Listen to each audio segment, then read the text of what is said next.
한의학에서는 그 약으로 사용할 정도로 약효가 뛰어난 식재료가 바로 녹두입니다. 우리 선조들은 이 약효를 잘 알고 일반 가정에서도 많이 사용을 했는데요. 이런 녹두가 만병의 근원인 고혈압과 당뇨에도 좋다는 사실 알고 계셨나요? 그런데 이렇게 좋다는 녹두도 잘 알고 드셔야 되겠죠. 잘못 드시면 우리 몸에 독이 될 수도 있고 또 잘 드시면 보약이 될 수 있답니다. 녹두는 그러면 어떻게 또 무엇과 먹어야 되고 주의할 점은 무엇인지 모두 알려드릴게요.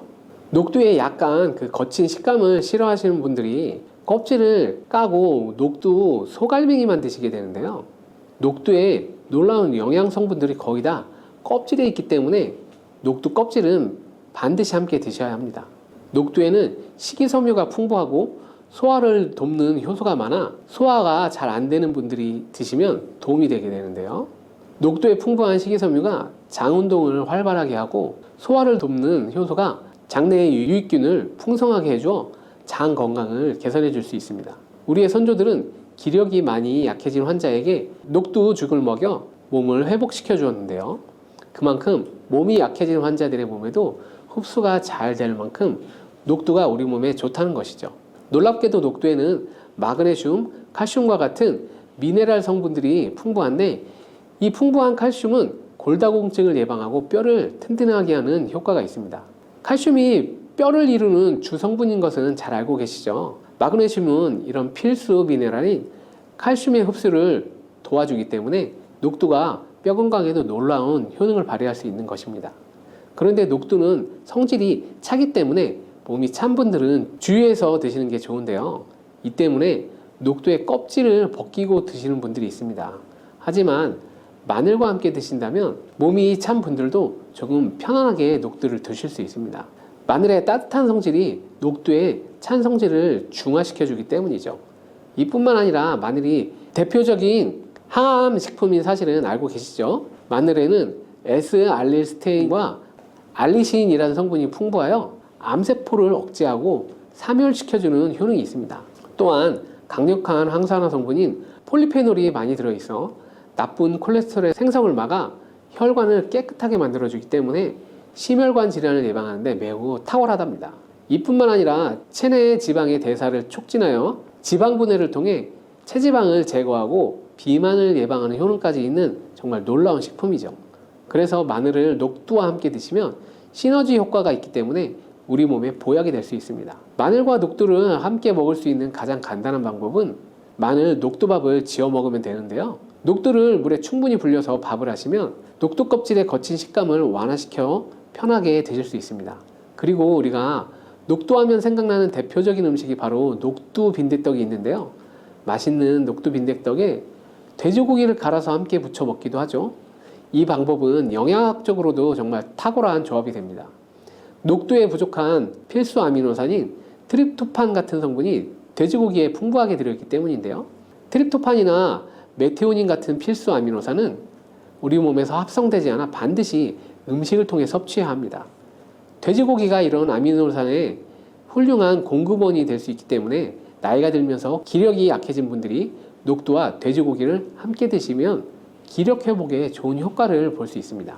또한 돼지고기에는 단백질이 풍부하여 근육을 튼튼하게 하는 데 도움을 주고 풍부한 비타민 B1은 피로 회복과 신경 안정에도 매우 효과적입니다.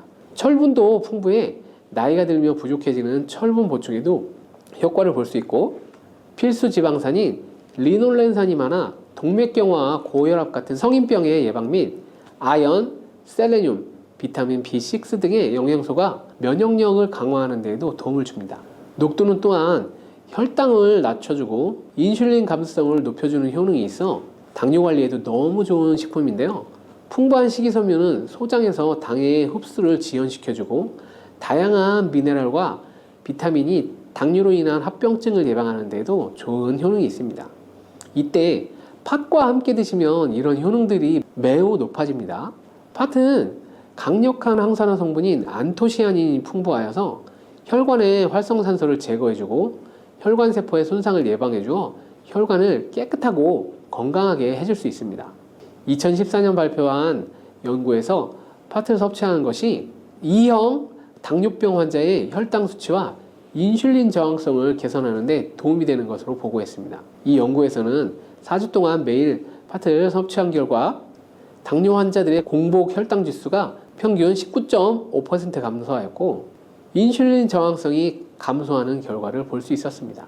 또한 팥은 쌀의 10배 이상, 바나나에 또 4배 이상 많은 칼륨을 함유하고 있는데요. 칼륨은 몸 안의 나트륨을 배출하고 당뇨 환자의 신장 기능을 강화해주고 또 혈압 상승을 억제해주는 효능이 있습니다. 팥은 한의원에서 다이어트를 위한 처방을 할 때도 사용하는데요. 팥에 풍부한 칼륨은 이뇨작용을 통해 부종을 줄여주기 때문에 지방이 몸에 축적이 잘 되어 살이 찌는 사람에게 아주 효과적입니다. 특히 쉽게 붓고 쉽게 살이 찌는 분들에게 더욱 효과가 좋은데요. 한 실험에서 실험주에 팥 추출물을 먹였더니 근육 손실 없이 체지방 함량이 30% 이상 줄었고 몸무게도 37%나 감소한 결과를 발표하기도 했습니다. 자, 이렇게 녹두와 함께 복용하면 좋은 식품들을 알아봤는데요. 그렇다면 녹두를 복용할 때 주의할 점은 어떤 것이 있는지도 한번 살펴보겠습니다. 첫 번째는 녹두는 차가운 성질인데요. 녹두의 차가운 성질은 우리 몸의 열을 낮춰주고 스트레스를 해소하는 효과가 있습니다.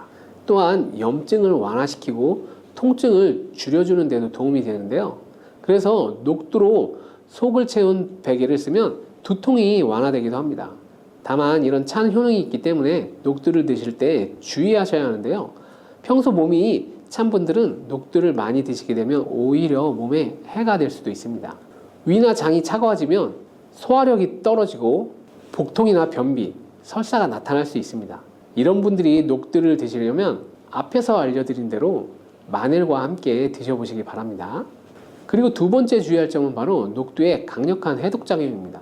녹두의 해독작용은 우리 몸의 중요한 장기 중 하나인 간에 많은 도움을 줄 수 있는데요. 간은 우리 몸의 독소를 해독하는 역할을 맡고 있는데 녹두가 이런 간의 해독 기능을 도와주게 됩니다.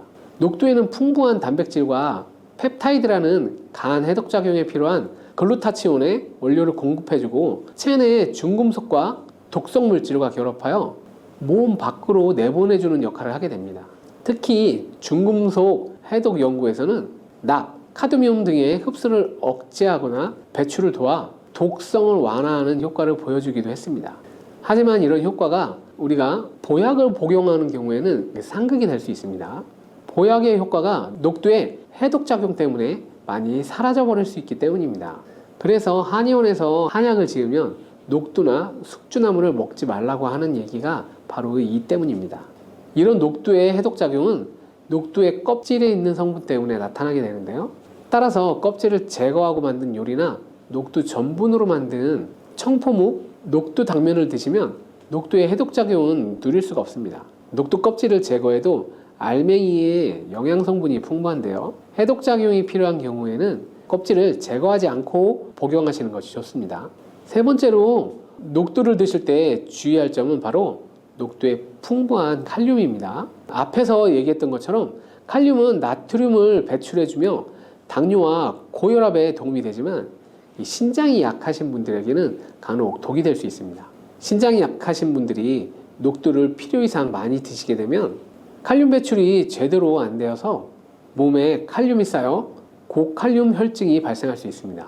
그렇게 되면 근육 약화나 부정맥, 심장질환 등의 증상이 발생할 수 있으니 신장이 약하신 분들은 과도하게 많이 드시지 않는 것이 좋겠습니다.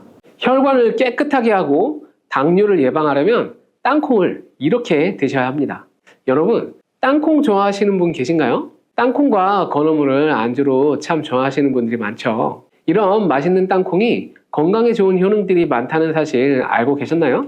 심심부리 땅콩이라는 말이 있을 정도로 땅콩은 우리에게 매우 친숙한 음식인데요. 하지만 땅콩은 그 놀라운 효능을 제대로 알고 있는 분이 많지 않은 것 같아요. 땅콩이 얼마나 우리 몸에 좋은 영향을 미치는지, 그리고 어떻게 섭취하는 것이 더 좋은지에 대해서 땅콩에 대한 모든 것 알려드리겠습니다. 어릴 때 키가 유독 작은 친구들을 땅콩 같다고 놀리지 않으셨나요? 작은 땅콩 한 알에는 단백질, 지방, 탄수화물과 식이섬유는 물론 비타민 E, B군, 칼륨, 마그네슘, 철분, 폴리페놀, 플라보노이드, 레스베라트롤 등 여러 가지 몸에 좋은 영양소가 매우 풍부하게 들어있는데요. 이렇게 영양이 풍부하고 맛도 고소한 땅콩의 놀라운 효능 7가지 바로 알려드릴게요. 땅콩의 놀라운 효능 첫 번째는 바로 심혈관 질환 개선에 도움을 준다는 것입니다. 미국 심장학회에서 땅콩을 추천 음식으로 소개한 것 알고 계신가요? 땅콩의 크기는 작지만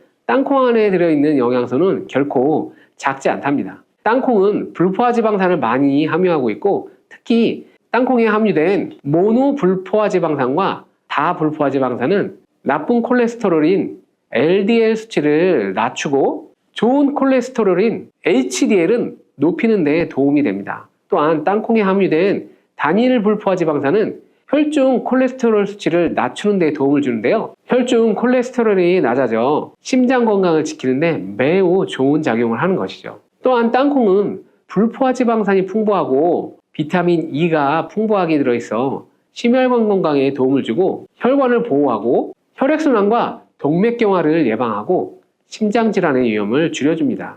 또한 땅콩은 마그네슘, 칼륨, 식이섬유와 같은 심혈관 건강에 중요한 영양소를 함유하고 있어 혈압을 조절하고 혈관을 건강하게 유지하는 데 도움을 준다는 것 꼭 기억하시기 바랍니다. 땅콩의 놀라운 효능 두 번째는 바로 뇌 건강에 도움을 준다는 거예요. 땅콩에는 레시틴과 비타민 E가 들어있는데요. 이 성분들은 뇌세포를 보호하고 뇌 건강을 유지하는 데 중요한 역할을 합니다. 특히 땅콩은 이 기억력과 집중력 향상에 도움이 될 수 있어 중년과 노년층에게 매우 유익한 음식인 것 아셨나요? 땅콩에 함유된 비타민 E, 폴리페놀, 특히 레스베라토롤 등 강력한 항산화 성분은 뇌 건강에 도움을 주는데요. 이러한 항산화 성분은 뇌에서 발생할 수 있는 산화 스트레스를 줄여주고 이는 신경세포를 보호하고 뇌 기능을 향상시키는 기능도 해준답니다. 또한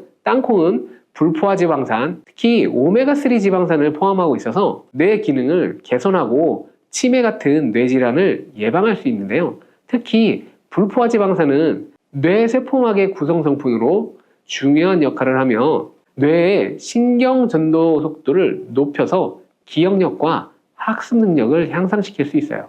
땅콩의 효능 정말 놀랍지 않나요? 아직 놀라기는 이른데요. 땅콩의 효능 세 번째는 바로 이 체중 관리에 도움을 주는 것입니다. 땅콩은 단백질과 섬유질이 풍부해서 조금만 먹어도 이 포만감을 오래 유지시켜 주는데요. 그래서 과식을 예방하고 체중을 관리하는데 도움을 줄 수 있는 것이죠. 그리고 땅콩도 좋지만 땅콩을 갈아 만드는 땅콩 버터도 포만감을 오래 유지시켜줘서 과식을 방지하는 데 효과적입니다. 또한 단백질과 지방이 풍부해서 에너지를 공급하고 건강한 체중 관리를 도와줍니다. 하지만 모든 음식은 과유불급, 작지만 영양이 풍부한 땅콩은 이 고칼로리 식품이기 때문에 하루에 10알에서 20알 정도 적당량을 섭취하는 것이 중요하다는 거 꼭 기억해 주시기 바랍니다. 땅콩의 놀라운 효능 네 번째는 바로 당뇨 관리에 좋다는 거예요. 땅콩이 당뇨에 얼마나 좋은 효능이 있는지 알고 계셨나요? 땅콩에는 불포화지방산이 많이 함유되어 있고 혈당 지수가 낮아서 혈당을 천천히 올라가게 하는 효과가 있어요. 그래서 당뇨병 환자들에게도 좋은 간식으로 평가되고 있습니다. 또한 그 땅콩에 포함된 섬유질과 단백질이 혈당을 안정적으로 유지하는 데 도움을 주는데요. 땅콩에 함유된 식이섬유 또한 혈당의 흡수를 늦추고 혈당 수치를 안정적으로 유지하는 데 도움을 준다는 것이에요. 이뿐만 아니라 땅콩의 마그네슘과 비타민 B군은 인슐린 감수성을 향상시키는 데 도움을 주고 이로 인해서 땅콩은 당뇨병 예방 및 혈당 관리에 탁월한 식품으로 평가되고 있습니다. 땅콩의 효능 정말 놀랍지 않나요? 아직 끝나지 않았어요. 땅콩의 효능 다섯 번째는 이 피부 건강에 도움을 준다는 거예요. 땅콩에 들어있는 비타민 E와 항산화 물질들이 피부를 건강하게 유지하는 데 좋은 영향을 주는데요. 땅콩에 들어있는 비타민 E는 강력한 항산화제로서 피부 세포를 자유 라디칼로부터 보호하고 피부 노화를 지연시키는 데 좋은 영향을 줍니다. 이 성분은 피부의 탄력을 유지하고 주름을 예방하는 데 효과적이며 피부 노화를 방지하고 염증을 줄여주고 피부를 매끄럽고 촉촉하게 만들어줍니다. 그래서 땅콩은 아름다운 피부를 위한 좋은 식품인 것이죠. 그리고 땅콩에 포함된 불포화지방산, 특히 올레산과 리놀렌산은 피부의 수분 유지를 도와서 피부가 건조해지지 않도록 하며 염증을 줄여주고 피부 트러블을 완화하는 데 도움을 줄 수 있습니다. 뿐만 아니라 땅콩에는 아연이 포함되어 있어서 피부 회복에 아주 중요한 역할을 해줍니다. 땅콩에 함유되어 있는 아연은 상처 치유를 돕고 여드름과 같은 피부 문제를 개선하는 데 놀라운 효능도 있답니다. 땅콩의 효능 6번째는 바로 소화 건강에 도움을 준다는 거예요. 땅콩에는 식이섬유가 풍부해서 소화 시스템에 좋은 영향을 주는데요. 식이섬유는 장의 움직임을 촉진시켜 변비를 예방하고 장내에 유익한 미생물의 활동을 도와서 장 건강에 매우 좋은 환경을 만들어줍니다. 또한 땅콩에 포함된 불용성 섬유는 특히 장을 자극해 배변을 원활하게 하고 장의 건강을 유지하는 데 아주 중요한 역할을 하는데요. 이 섬유는 장에서 물을 흡수해서 변을 무르게 만들어줍니다. 땅콩의 놀라운 효능 7번째는 바로 좋은 단백질과 건강한 지방 섭취에 좋은 공급원이라는 거예요. 땅콩은 고기나 다른 동물성 단백질에 비해서 지방이 적고 채식주의자나 비건이 단백질을 섭취할 때 아주 유용한 대체 식품이 될 수 있는데요. 100g의 땅콩은 약 25에서 30g의 단백질을 함유하고 있다는 건 아셨나요? 우리가 흔히 좋은 단백질 공급 식품이라고 생각하는 닭가슴살의 단백질 함량이 100g당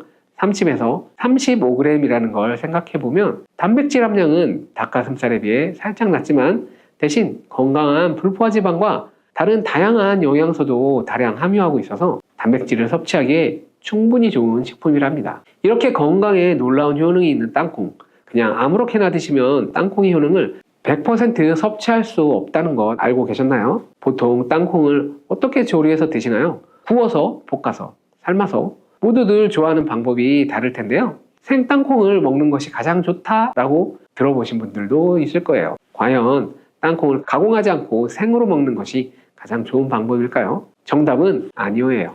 생땅콩에는 독성이 있을 수 있는 물질인 아플라톡신이 포함되어 있을 수 있기 때문에 이를 피하기 위해서는 반드시 충분히 익혀서 드셔야 하는데요. 볶거나 구운 땅콩은 아플라톡신을 제거할 수 있어 안전하게 섭취할 수 있지만 그보다는 땅콩을 삶아서 먹는 것이 더 건강에 좋다는 것 알려드릴게요. 땅콩을 삶았을 때 더욱 건강에 좋은 이유 몇 가지가 있는데요. 바로 첫 번째는 삶은 땅콩은 볶은 땅콩에 비해서 항산화 성분이 더욱 많습니다. 볶을 때 일부 항산화 성분이 파괴될 수 있고 또한 땅콩의 껍질에는 폴리페놀과 레스베라토롤이 풍부하게 함유되어 있기 때문에 땅콩을 볶은 뒤 버리는 껍질은 이런 몸에 유익한 성분들을 섭취할 수 없기 때문입니다. 두 번째, 삶은 땅콩은 과일산이 더 적고 식이섬유도 풍부한데 이로 인해서 소화가 더 용이하답니다. 세 번째, 삶은 땅콩은 아크릴아마이드라는 발암 물질이 덜 생성됩니다. 아크릴아마이드는 고온에서 볶을 때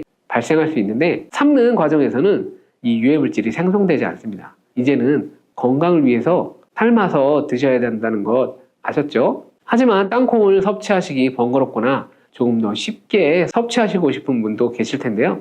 이런 분들은 땅콩 버터를 드시면 됩니다. 땅콩 버터는 땅콩에 버터를 넣은 것 아니야 라고 생각하시는 분들도 계시죠. 그것은 아니고 땅콩을 계속 갈게 되면 크림과 같은 형태로 변하게 되는데 이게 마치 버터처럼 부드러워서 땅콩 버터라고 부르는 거예요. 땅콩 버터는 땅콩의 영양소를 그대로 담고 있어서 섭취할 때 매우 좋은데요. 다만 가공된 땅콩 버터에는 설탕이나 염분이 추가될 수 있기 때문에 첨가물이 없는 순수한 땅콩 버터를 선택하시는 게 좋겠죠. 땅콩 버터는 샐러드 드레싱에 넣거나 통밀빵에 발라 드시면 더욱 맛있고 건강하게 섭취할 수 있습니다. 맛도 좋고 건강에도 좋은 땅콩, 이렇게 좋은 땅콩도 섭취할 때 몇 가지 주의할 점이 있는데요. 혹시 알고 계신가요? 땅콩을 섭취할 때 주의할 점들 바로 알려드릴게요. 땅콩 섭취할 때 주의할 점 첫 번째는 바로 알레르기예요. 땅콩 알레르기 있는 분들은 절대 땅콩을 드시면 안 되는데 땅콩은 알레르기를 일으킬 수 있는 대표적인 식품이기 때문에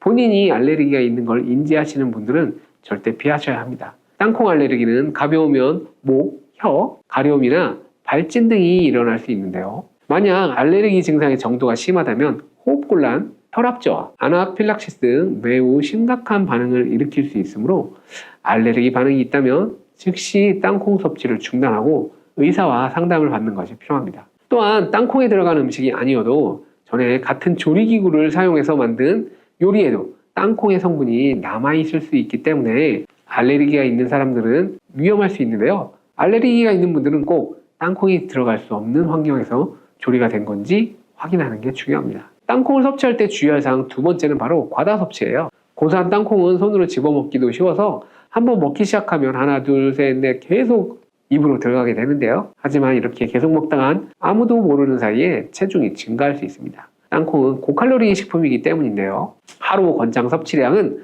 약 10알에서 20알 정도고 이를 넘기지 않도록 주의하시고 적당량을 섭취하는 것이 중요하답니다. 세 번째, 땅콩 섭취할 때 주의할 점은 바로 염분과 설탕이 추가된 가공식품을 피하는 것입니다. 땅콩이 몸에 좋다고 해서 시중에 판매되는 땅콩 버터나 땅콩 과자까지 좋은 것은 아닌데요. 땅콩의 겉면 위에 염분이나 설탕이 많이 포함된 제품들이 있어요. 이런 제품을 자주 섭취하면 혈압 상승이나 당뇨 유발 등의 문제가 발생할 수 있으므로 첨가물이 적은 제품을 선택하는 것이 좋아요. 또한 땅콩 버터를 섭취할 때도 뒤에 성분표를 꼭 확인하셔야 하는데요. 맛으로 먹는 거라면 상관없지만 건강을 위해서 땅콩 버터를 섭취하시는 것이라면 100% 땅콩으로만 만들어진 제품인지 살펴보시고 구매해야 합니다. 땅콩 드실 때 주의할 점 네 번째는 바로 보관이 잘 된 땅콩을 드셔야 한다는 거예요. 땅콩이 건조된 식품이라고 생각해서 실온에 대충 보관해 놓진 않으셨나요? 땅콩은 고지방 식품으로서 지방산이 매우 많이 포함되어 있어 산패가 될 수 있는데요. 산패된 지방은 인체에 유해한 물질인 과산화지질을 생성할 수 있고 이는 세포와 조직에 손상을 일으킬 수 있습니다. 또한 땅콩이 보관 상태가 부적절해지면 곰팡이가 자주 발생하는데 이 곰팡이는 아플라톡신이라는 독소를 생성할 수 있어요. 아플라톡신은 강력한 발암물질로 알려져 있는데요. 장기적으로 섭취할 경우에 간에 손상을 주거나 간암을 일으킬 수 있는 위험한 물질이죠. 따라서 땅콩을 보관할 때는 통풍이 잘 되고 건조한 장소에 보관해야 되고 곰팡이가 발생한 땅콩은 절대 섭취하시면 안 됩니다. 요즘 들어 몸이 예전 같지 않다고 느껴지시는 분들 계신가요? 만약 그런 분들이 계시다면 몸에 이 바로 단백질이 부족한 것이 아닌가 의심해 볼 수 있습니다. 나이가 들면서 왜 단백질 섭취가 중요한지 그리고 그에 따른 여러 가지 사실들을 알아보려고 하는데요. 나이 들수록 단백질을 섭취하는 게 아주 중요하다는 말을 들어보신 분들도 많이 계실 거예요. 우리 몸의 필수 영양소라고 하는 단백질, 이 단백질 섭취가 중요한 이유 5가지를 알려드릴 거예요. 첫 번째는 근감소증 예방입니다. 나이가 들면 근육량이 자연스럽게 줄어들게 되는데요. 이를 근감소증이라고 합니다. 근감소증은 근육이 빠르게 줄어드는 질환으로 단백질은 근육을 구성하는 주요 성분인데요. 단백질을 충분히 섭취하지 않으면 근육량이 급격히 줄어들게 되고 이렇게 되면 근력도 같이 약화되어서 근감소증을 유발할 수 있습니다. 단백질이 부족하게 되면 그 진행이 훨씬 더 빨라질 수 있는데요. 근육이 줄어들게 되면 일상생활을 하기 어려워지고 이렇게 되면 근육이 더 빠르게 감소하게 되는 악순환이 생길 수 있습니다. 단백질 섭취와 운동을 병행하는 게 가장 좋겠죠. 단백질이 중요한 이유 두 번째는 면역력 증가 때문입니다. 단백질과 면역력 무슨 연관이 있냐고요? 단백질은 우리 몸의 세포 그리고 장기뿐만 아니라 수많은 호르몬을 구성하는 중요 요소입니다. 또 단백질은 면역 시스템에서 중요한 역할을 하는 항체와 효소를 생성하는데 백혈구라고 많이 들어보셨죠? 백혈구는 감염을 인식하고 싸우는 주요 면역세포인데 이 백혈구가 주로 단백질을 사용하여 병원균을 인식하고 항체를 만들어 병원균을 물리치는데 중요한 역할을 합니다. 또한 우리 몸의 중요한 면역세포도 감염에 대응할 때 단백질을 사용하여 신호를 보내고 병원균을 파괴하는 작용을 합니다. 나이가 들면서 면역 시스템이 약해지기 쉬운데 그럴수록 단백질을 충분히 섭취하게 되면 면역력을 끌어올릴 수 있습니다. 단백질 섭취가 중요한 이유 세 번째는 심혈관 질환 예방 때문입니다. 단백질은 심혈관 건강에도 많은 영향을 주는데요. 특히 식물성 단백질이 도움을 많이 주게 됩니다. 예를 들자면 콩류, 견과류 등은 나쁜 콜레스테롤인 LDL의 수치를 낮추고 심혈관계 질환의 위험을 줄이는 데 도움이 됩니다. 특히 노년층에서 단백질 섭취는 고혈압, 동맥경화증, 심장병 등을 예방하는 데 중요한 역할을 합니다. 네 번째는 피부의 탄력 저하를 예방할 수 있습니다. 피부의 주성분 중 하나인 콜라겐은 단백질로 이루어져 있는데요. 나이가 들면 콜라겐이 자연스럽게 감소하게 되는데 이로 인해서 피부 탄력이 떨어지고 주름이 생기게 되는 거죠. 이때 단백질을 충분히 섭취하게 되면 피부 건강에도 좋은 영향을 주는데요. 단백질 공급은 피부 재생을 촉진시켜주고 피부 건강을 유지하는 데 도움을 주게 됩니다.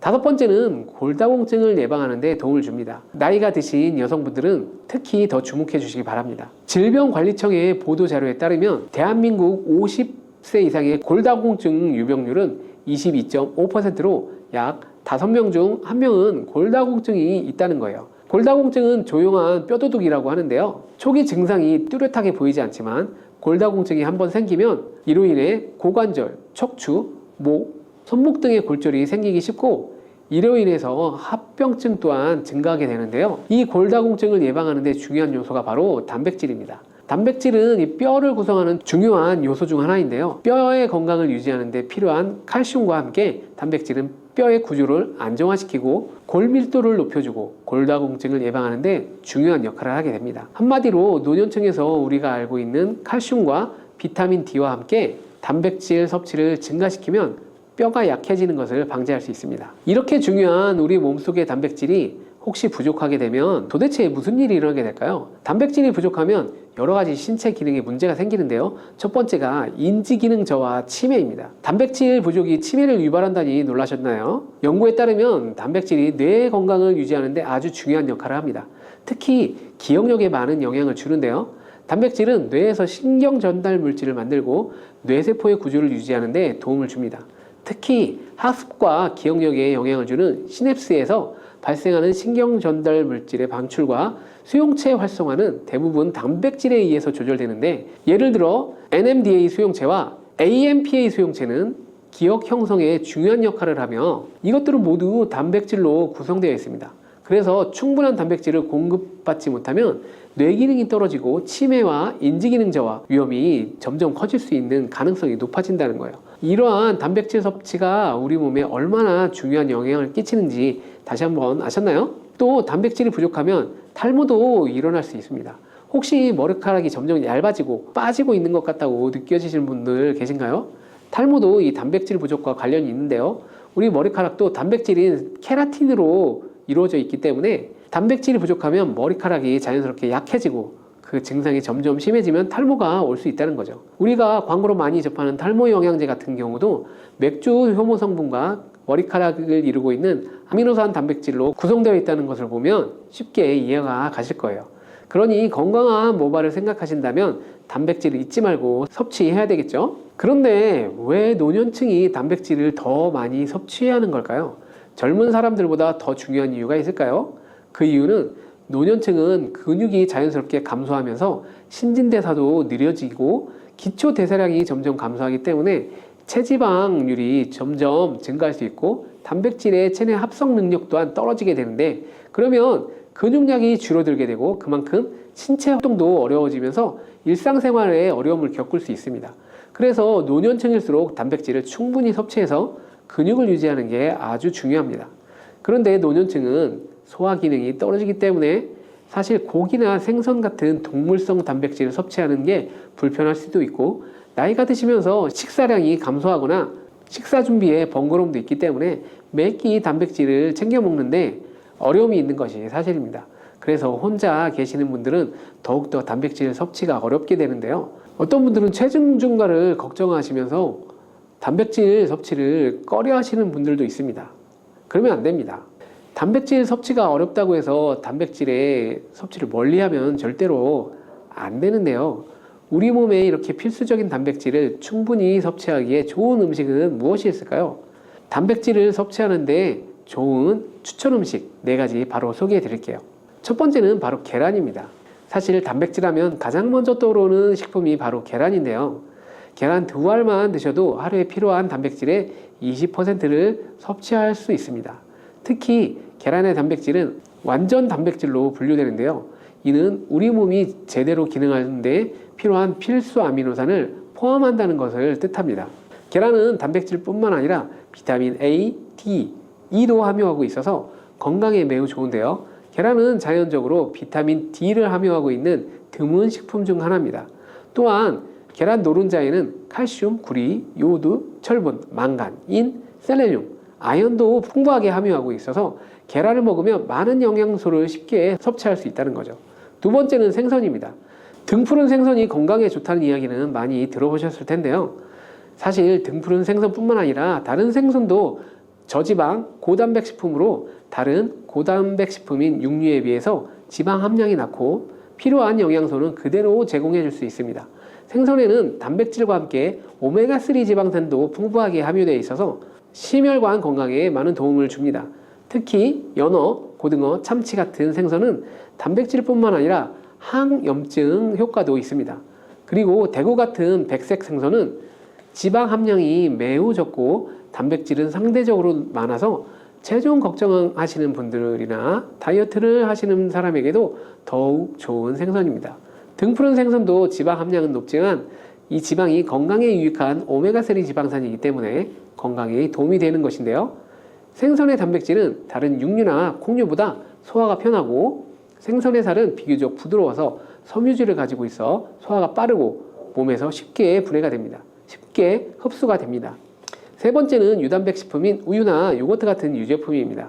특히 노년층에서는 유제품을 섭취하면 칼슘도 함께 챙길 수 있어서 골다공증 예방에 많은 도움을 받을 수 있는데요. 유제품에 포함된 단백질은 고품질 단백질입니다. 고품질 단백질은 신체가 효율적으로 사용하고 필요한 아미노산을 모두 공급하는 단백질을 말하는데요. 유제품에 포함된 주요 단백질은 카제인과 웨이로 두 가지 모두 필수 아미노산을 풍부하게 포함하고 있습니다.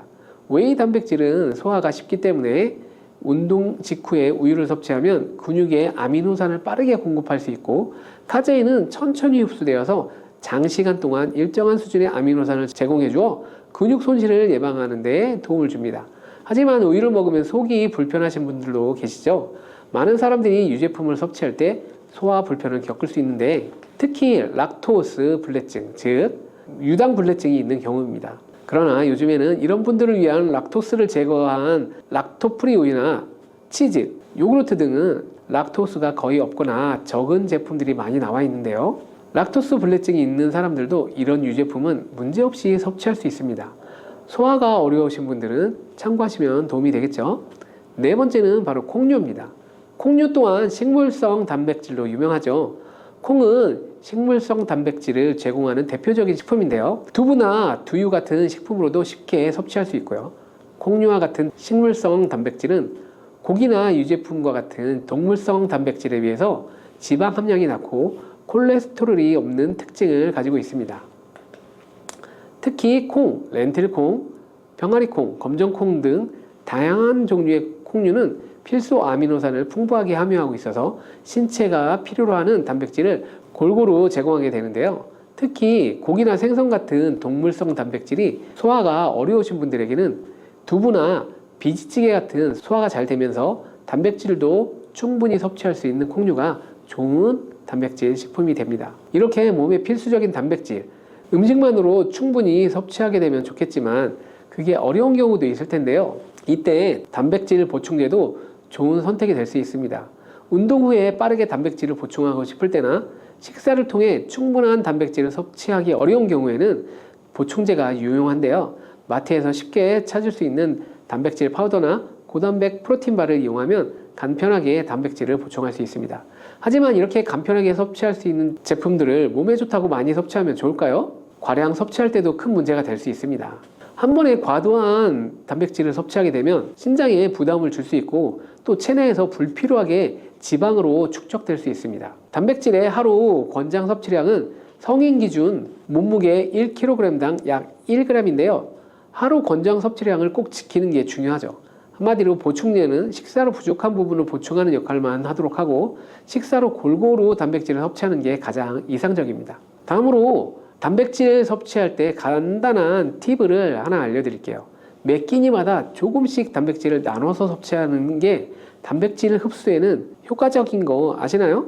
단백질은 탄수화물과 지방과는 다르게 잉여 단백질이 몸에 저장이 되지 않는데요. 그 때문에 한 번에 과량으로 섭취하면 소화가 어려워지거나 신장에 부담을 줄 뿐만 아니라 필요 이상의 단백질은 또 배출되기 때문에 번거롭더라도 매일 조금씩 몇 끼마다 꾸준히 섭취하시는 게 중요합니다.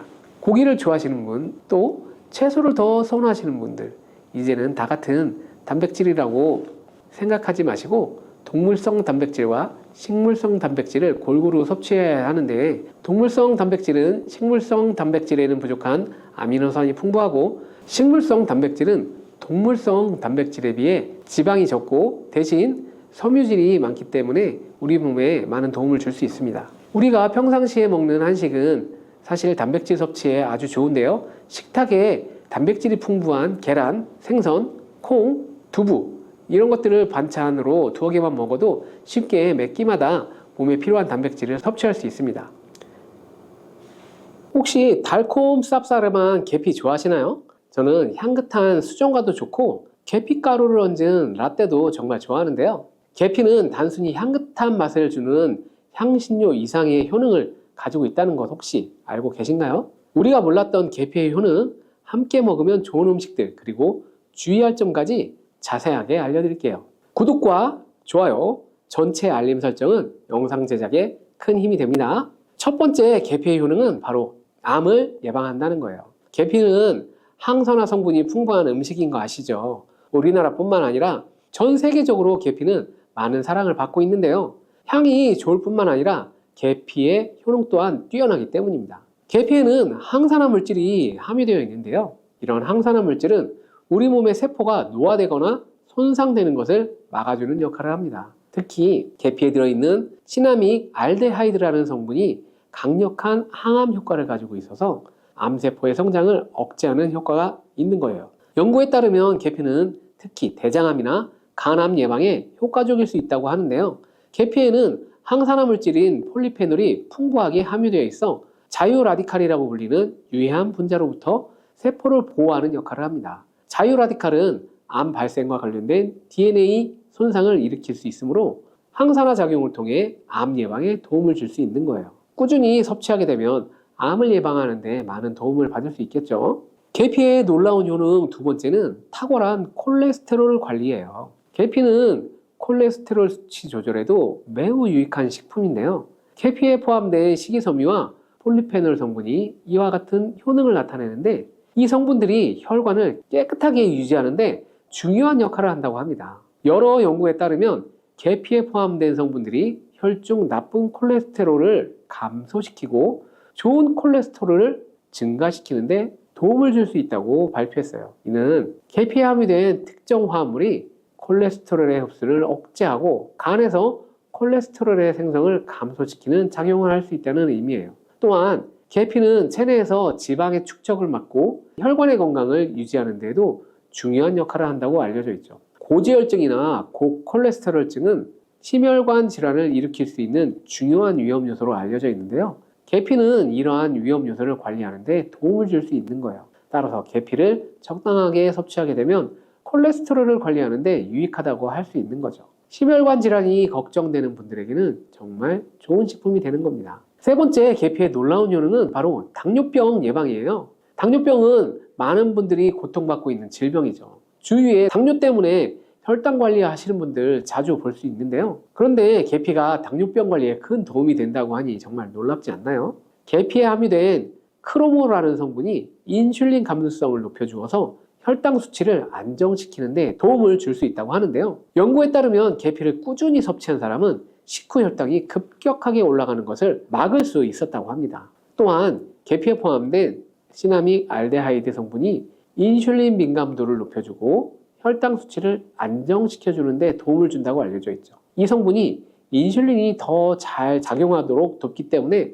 혈당을 효과적으로 조절하는 데 도움을 주는 역할을 할 수 있는 거죠. 우리나라보다 더 계피를 좋아하는 인도에서 계피 섭취와 대사증후군에 관한 실험이 진행되었는데요. 인도 델리 대학교에서 진행한 실험 연구에 따르면 대사증후군이 있는 116명을 두 그룹으로 나눈 뒤 16주간 한 그룹은 계피 추출물을 섭취하고 다른 한 그룹은 계피가루가 들어있다고 속인 가짜 약을 섭취하게 했는데요. 16주 뒤 확인했더니 계피 추출물을 먹은 그룹은 가짜 약을 먹은 그룹에 비해 대사증후군에 악영향을 주는 체중, 혈당, 콜레스테롤 등의 수치가 개선되었다고 합니다. 참으로 놀랍죠? 이는 계피를 꾸준히 섭취하는 것만으로 당뇨병을 완전히 예방할 수 있는 것은 아니지만 식이요법에 포함시킬 수 있는 좋은 재료라는 것은 분명합니다. 네 번째 계피의 놀라운 효능은 바로 계피의 항염작용입니다. 계피가 항염작용까지 있다고 하니 참 신기하죠. 계피에는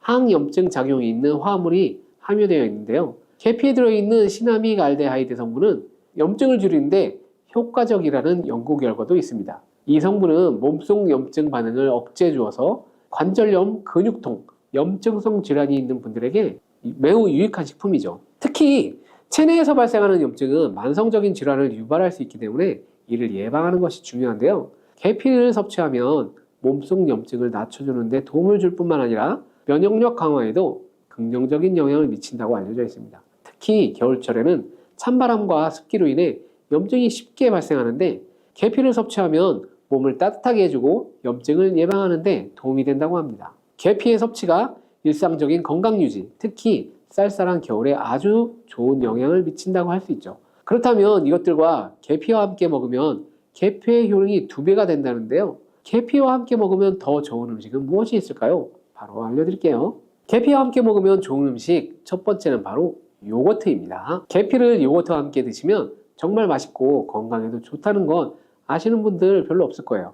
혹시 그릭 요거트나 프로바이오틱스 같은 단어들 들어보셨죠? 요거트에는 단백질, 칼슘, 프로바이오틱스 등의 영양소가 풍부하게 함유되어 있는데요. 요거트는 발효식품으로서 몸에 좋은 프로바이오틱스가 풍부해서 장 건강에 도움을 주는데 계피와 요거트를 함께 섭취하면 서로 시너지 효과를 낼 수 있는 거예요. 그리고 계피의 항염작용과 혈당 안정 효과가 더해져서 건강을 더욱 향상시킬 수 있는 거죠. 요거트에 계피를 넣으면 소화 기능이 개선되고 특히 요거트에 계피를 더하면 체내 지방을 태우는데 도움이 되는 효과가 있어서 요거트와 계피를 함께 섭취하면 소화를 돕고 체중 관리에도 매우 좋답니다. 그게 다가 아니죠. 계피의 매콤달콤한 향이 요거트와 잘 어울려 맛있게 즐길 수 있는데요.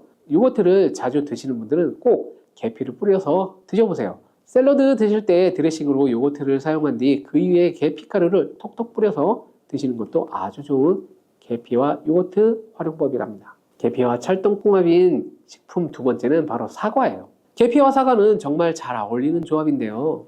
사과는 비타민 C와 식이섬유, 항산화 성분이 풍부해서 면역력 강화와 소화에 도움을 주는 과일인데요. 계피는 당뇨병 예방과 관리에 도움을 주고 혈당 조절에 효과적이죠. 계피와 사과를 함께 먹으면 2가지 재료의 장점이 더해져 더욱 효과적인 건강관리가 가능하다는 건데요. 그리고 이 2가지가 만나면 체중 관리에도 큰 도움이 된다고 하니 같이 안 먹을 이유가 없겠죠. 맛 또한 더욱 좋아지는데요. 계피는 사과의 달콤한 맛을 더욱 풍부하게 만들어주는데 서양에서는 디저트로 사과파이에 계피가루를 얹어 향긋하게 즐기는 게 유명하죠. 같이 섭취할 때는 사과에 계피를 뿌려서 간단히 먹거나 사과를 얇게 썰어 계피를 뿌려서 먹으면 더욱 맛있고 건강한 간식이 될 수 있다는 것 기억해 주세요.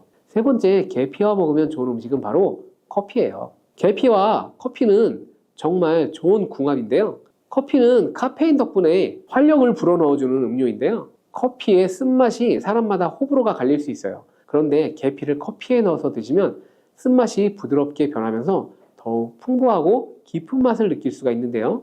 계피가 커피의 쓴맛을 부드럽게 감싸주기 때문에 커피를 마시는 동안 입안에 더 부드러운 느낌을 주게 되는 것이죠. 계피는 항염증 효과와 항산화 효과가 뛰어나서 커피와 함께 마시면 건강 효과도 한층 더 올라가는데요. 커피 자체에도 많은 항산화 물질들이 포함되어 있어서 계피 역시 강력한 항산화 성분을 가지고 있는데 둘을 함께 마시면 체내 염증을 줄여주고 세포를 보호하는 효과를 볼 수 있는 것이에요. 계피와 커피를 함께 마실 때 또 다른 장점이 있는데요. 그것은 바로 혈당 조절입니다. 커피는 그 자체로 혈당을 빠르게 올리는 경향이 있는데요. 계피가 그 과정을 완화시켜주면서 커피를 마실 때 혈당이 급격하게 상승하는 것을 방지할 수 있어요. 그래서 당뇨가 있는 분들께도 이 2 음료의 조합은 매우 추천을 드리는 거죠. 그렇다면 계피와 커피는 어떻게 함께 먹는 것이 좋을까요? 계피와 커피를 함께 즐기기 위한 가장 간단한 방법은 계피가루를 커피에 넣는 거예요. 커피가 다 내려진 후에 4분의 1티스푼의 계피가루를 넣고 잘 저어주면 계피의 향이 커피와 자연스럽게 어우러져 향긋한 커피 한 잔을 만들어 드실 수 있습니다. 계피를 너무 많이 넣으면 커피의 맛이 너무 강해질 수 있으니 적당량 넣어주는 것이 아주 중요합니다. 또한 계피 스틱을 사용해 커피를 우려내는 방법도 있는데요. 커피를 내린 후 계피 스틱을 커피에 넣고 몇 분간 우려내면 계피의 향이 은은하게 배어들어 훨씬 더 맛있고 건강한 커피를 즐길 수 있습니다. 계피 스틱을 사용하면 시각적으로도 멋진 효과를 줄 수 있기 때문에 커피를 더욱 고급스럽고 멋스럽게 즐기고 싶다면 계피와 커피 꼭 한번 같이 우려 드세요. 이번에는 계피와 함께 드시면 몸에 해가 되는 음식이 있는데요. 그것도 바로 알려드릴게요. 그것은 바로 귤이나 자몽, 레몬 같은 시트러스 계열의 과일인데요. 계피와 시트러스 계열의 과일을 함께 드시면 안 된다는 이유 바로 알려드릴게요. 많은 분들이 이 신맛이 나는 시트러스 계열 과일, 예를 들어 오렌지나 레몬을 좋아하는데요. 이 과일들은 비타민C가 풍부하고 상큼한 맛이 참 일품이죠. 하지만 계피와 시트러스 과일을 함께 먹을 때는 주의가 필요한데요. 계피의 주요 성분 중 하나인 시나몰은 계피가 가진 독특한 향을 만들어내는 성분인데, 이 시나몰이 시트러스 계열 과일의 산성 성분과 결합하면 위에서 소화가 잘 되지 않거나 불편한 증상을 유발할 수 있습니다. 특히 속쓰림이나 위경련이 일어날 수 있는데요. 이는 계피와 시트러스 과일이 소화 효소의 분비를 방해하고 서로 반응하면서 위에 자극을 주기 때문입니다. 거기에다 시트러스 과일의 산도가 더해져 위산이 과도하게 분비될 수 있기 때문에 계피와 오렌지, 레몬, 귤과 같은 과일들은 함께 먹는 것은 피하는 것이 좋습니다. 만약 계피와 과일을 함께 즐기고 싶다면 아까 알려드렸던 사과도 매우 좋고, 아니면 배도 계피와 잘 어울리는데요. 이러한 과일 소화에도 부담을 주지 않기 때문에 이제부터 계피와 과일을 함께 드시고 싶다면 꼭 유의해 주세요. 계피가 많은 효능을 가지고 있지만 부작용도 있을 수 있는데요. 계피를 섭취할 때 주의할 점은 무엇일까요? 그것은 바로 과다 섭취 시 간에 손상을 줄 수 있다는 거예요. 계피는 적당히 섭취하면 건강에 많은 도움을 줄 수 있지만 과다 섭취할 때는 간에 부담을 줄 수 있는데, 특히 일반적으로 판매되는 카시아 계피는 쿠마린이라는 성분을 포함하고 있는데요. 이 성분은 과다 섭취 시 간 손상을 일으킬 수 있습니다. 쿠마린은 간 독성을 일으킬 수 있는 물질로 알려져 있기 때문에 계피를 과다하게 섭취하는 것은 최대한 피하는 것이 좋겠죠. 여기서 우리가 주로 섭취하는 계피가 카시아 계피인지 세이론 계피인지 헷갈리는 분들이 있을 거예요. 이 둘의 차이점을 알려드릴게요. 일반 계피는 주로 카시아 계피인데요. 카시아 계피는 중국, 인도, 베트남 등 아시아 지역에서 많이 재배됩니다. 이 계피는 맛이 더 강하고 매운맛이 나면서 향도 좀 더 진하죠. 가격도 비교적 저렴해서 국내에서 유통되는 계피는 대부분 이 카시아 계피예요. 세이론 계피는 주로 스리랑카, 인도의 일부 지역에서 자생하는데요. 이 세이론 계피는 쿠마린의 함량이 매우 적어요. 그래서 세이론 계피는 일반 계피보다 상대적으로 많이 섭취해도 건강에 부담이 적다는 것이죠. 세이론 계피는 향도 더 섬세하고 가벼운 느낌을 주는데요. 세이론 계피는 더 희귀하고 가격이 비싸고 고급 계피로 취급되며 주로 건강식품이나 고급 요리에 사용됩니다.